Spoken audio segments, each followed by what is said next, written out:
Voici un bâtiment avec ses fondations, ses murs et ses planchers. Ici, un dallage.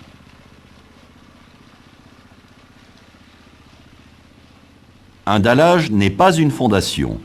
C'est un élément autoportant et en général indépendant de la structure porteuse. La réalisation d'un dallage commence par la pose des raisons enterrées. Un dallage repose sur une forme dressée et compactée. Certains sols de mauvaise portance sont reconstitués. Du ciment et de la chaux sont répandus sur le sol. Le malaxeur mélange le ciment et la chaux avec la terre. Ce mélange est réalisé par une fraise. Le terrain, ainsi traité, est nivelé, puis compacté.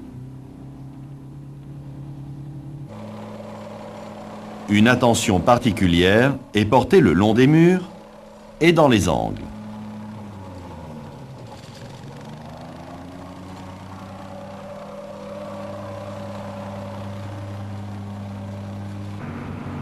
Des essais de plaques mesurent la portance de la forme.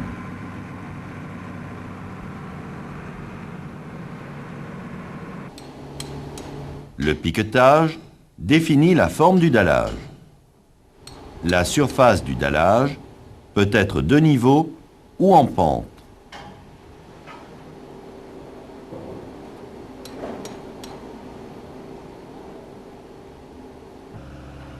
L'isolant périphérique est posé dans un décaissé, réalisé dans la forme.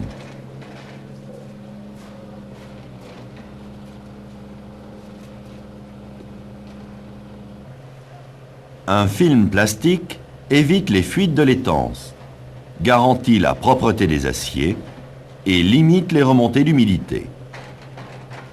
La remontée du film plastique sur les ouvrages verticaux assure la désolidarisation du dallage par un joint sec.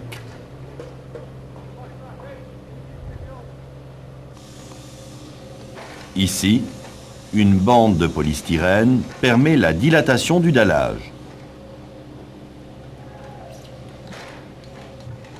Voici une chaise.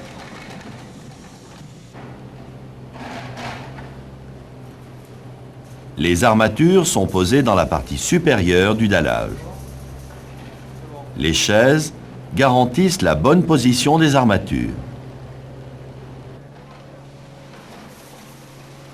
Il faut maîtriser la quantité de béton déversée en fonction de l'épaisseur du dallage. Le béton est vibré. Le dressage du béton est dégrossi à la raclette. Les points de niveau sont posés.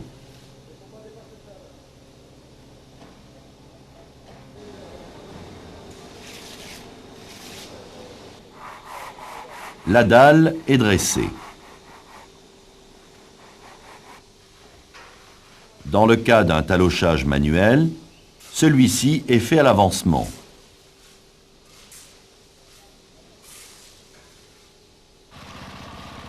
Dans le cas d'un talochage mécanique, le talochage débute après un certain temps de prise du béton. La circulation d'engins détériore rapidement la surface du béton. Un durcisseur incorporé pendant le surfaçage garantit la résistance à l'usure de la surface. La mise en œuvre d'un produit de cure protège le béton d'une évaporation trop rapide en période de chaleur. Voici une dalle qui fait sa prise par forte chaleur. Une évaporation trop rapide entraîne le faïençage.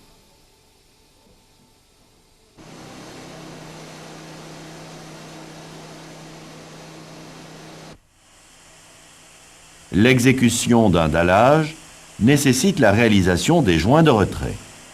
Ceux-ci provoquent puis maîtrisent l'apparition de fissures. En règle générale, un joint est réalisé tous les 25 mètres carrés. La réalisation des réseaux enterrés ne supporte aucune erreur d'exécution.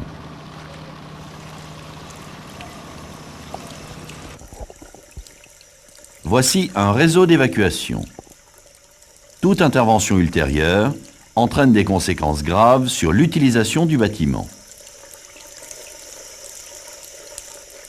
Dans le cas de réseau d'évacuation, le plan donne l'implantation, les altitudes du fil d'eau, la section et la nature des différents éléments.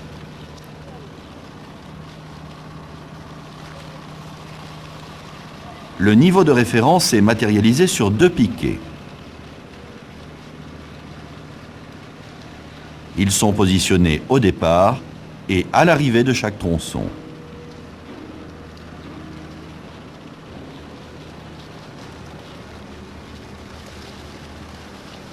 Il suffit de reporter les cotes du fil d'eau, soit ici, moins 1,50 m au départ,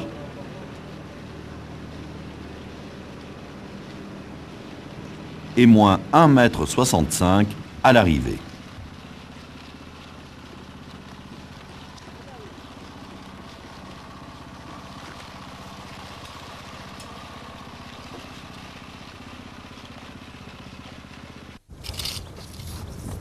L'altitude du point de départ est repérée. Ici, une canalisation est réalisée avec une pente de 2 cm par mètre.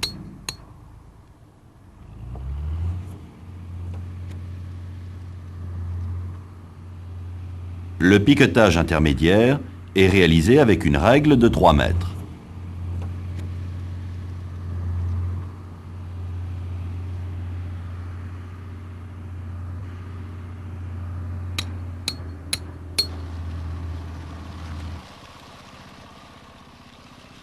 Une cale de 6 cm est fixée en bout de règle.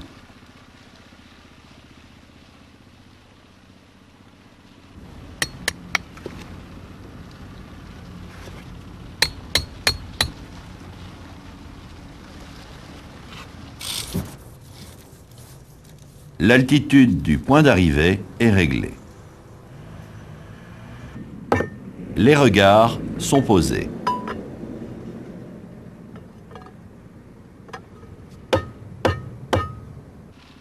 Les regards sont posés aux intersections. Des regards de visite sont aussi installés sur des grandes longueurs pour assurer l'entretien des réseaux.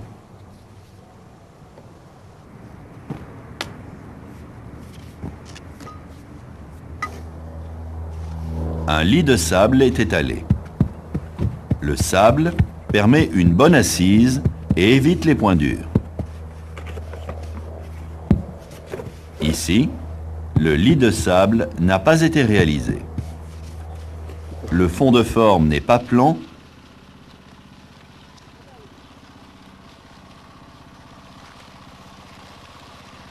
et présente des points durs.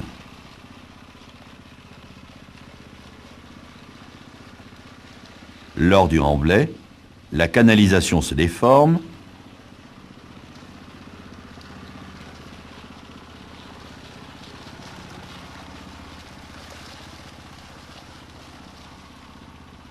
et casse au niveau du point dur. Le lit de sable est dressé. C'est bon. La nature des tuyaux doit correspondre à sa destination.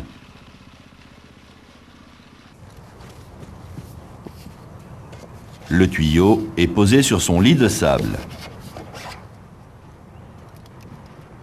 Le respect de la pente favorise la vitesse d'écoulement de l'eau et entraîne toutes les matières en suspension.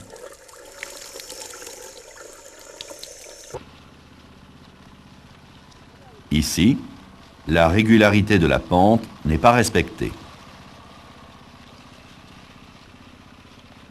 La vitesse d'écoulement est perturbée. Les matières en suspension se déposent.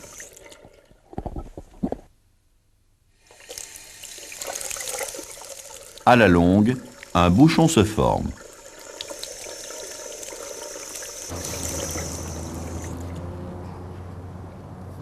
Le tuyau a un sens de pose.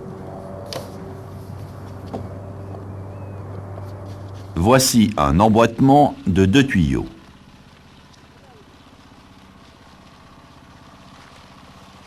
Voici le sens de l'écoulement.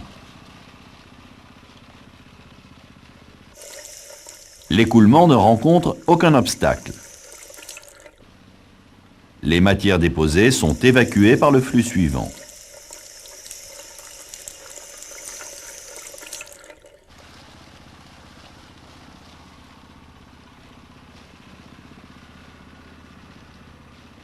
Ici, l'écoulement est dans le mauvais sens. Les matières en suspension sont retenues par l'arête vive du tuyau. Le flux suivant subit des turbulences. Le dépôt augmente.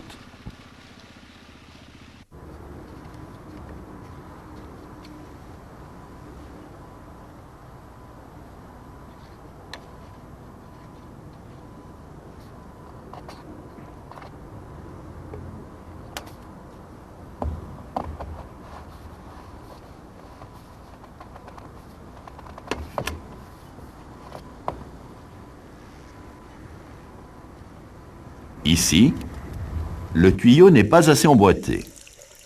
Une fuite apparaît. Cette fuite pollue le sol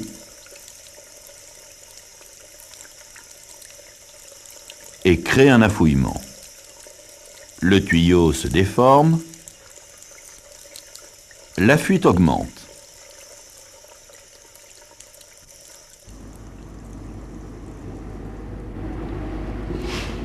Voici une vue en plan d'un bâtiment avec les réservations pour passer les tuyaux. Cette réservation est mal implantée.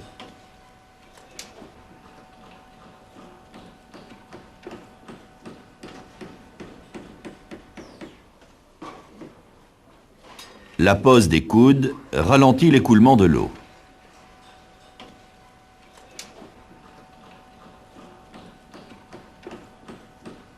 Pour améliorer l'écoulement de l'eau, les canalisations doivent être les plus droites possibles.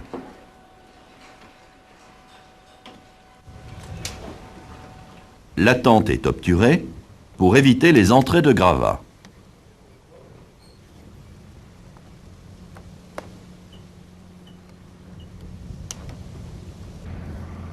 Le remblaiement demande de l'attention.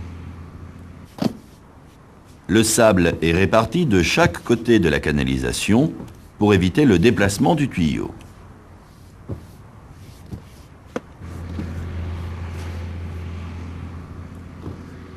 Le sable évite tout risque de poinçonnement. Tout matériau dur doit être enlevé. L'épaisseur du sable doit être de 20 cm. Un grillage avertisseur signale la présence d'un réseau enterré lors de travaux ultérieurs.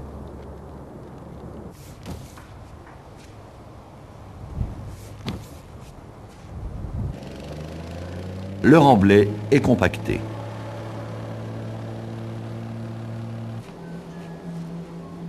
Une cunette est réalisée au fond du regard pour faciliter l'écoulement de l'eau.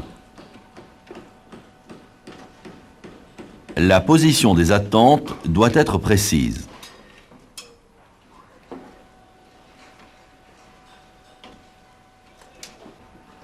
Voici un WC à sortie verticale.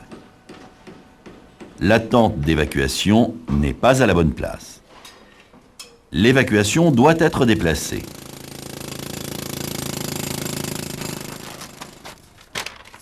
Un joint de dilatation est posé pour que le tuyau reste libre.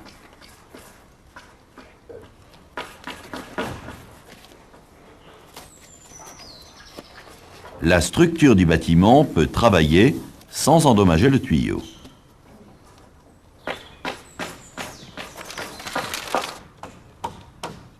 L'emplacement des canalisations est repéré pour faciliter sa recherche après remblaiement. Le tuyau sort de 50 cm pour permettre son raccordement avec les réseaux extérieurs. Un coffrage provisoire protège la canalisation.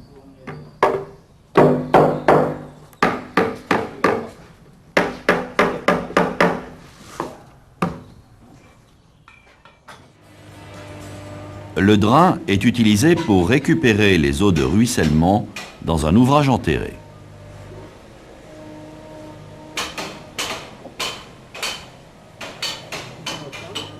Voici un drain.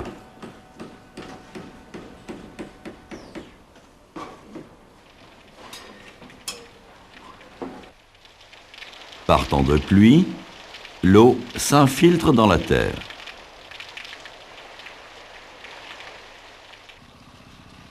Le drain récupère l'eau et l'évacue.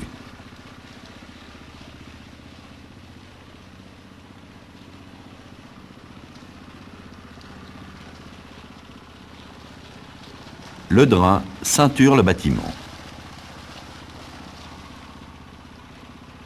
Ici, il n'y a pas de drain.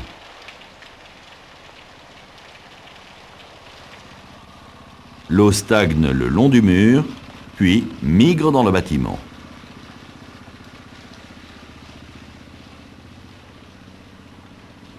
Le drain est troué sur une face. Ces trous doivent se trouver en partie supérieure du drain pour récupérer les eaux de ruissellement. Ici, le drain est entouré de tissu géotextile.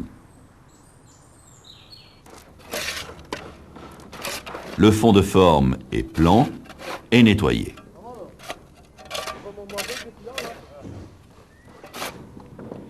Dans certains cas, une paroi drainante est nécessaire.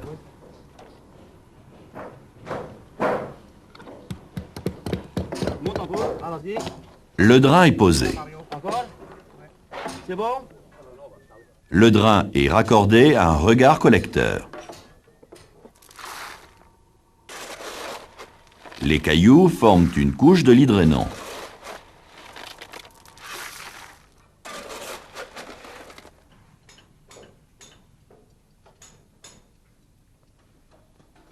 Le tissu géotextile est posé. Il filtre l'eau et évite le colmatage des cailloux.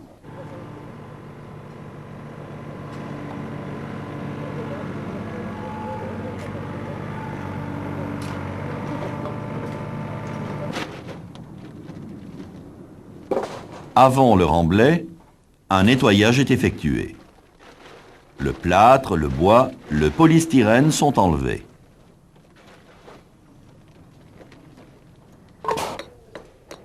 Avant de remblayer, il est nécessaire d'éliminer les bavures, de boucher tous les trous,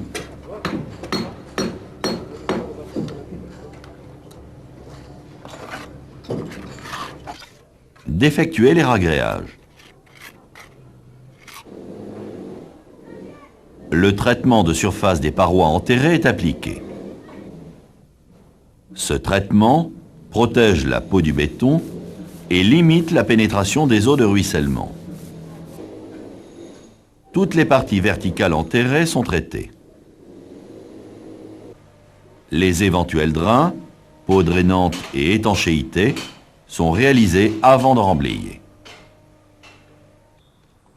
Les attentes et les réservations sont repérées pour faciliter leur recherche. Le remblai s'effectue par passe avec des matériaux nobles, terre, sablon ou tout venant. Voici un bâtiment en élévation. Ce mur n'est pas tenu en tête.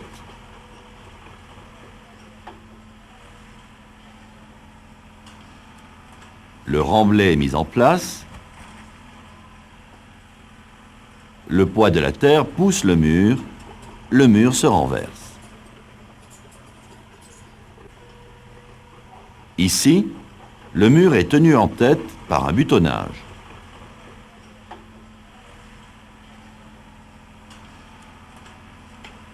Le remblai doit se faire par couches successives de part et d'autre du bâtiment.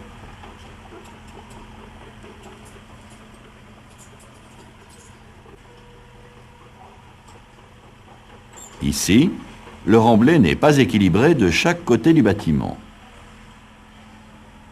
Des désordres apparaissent.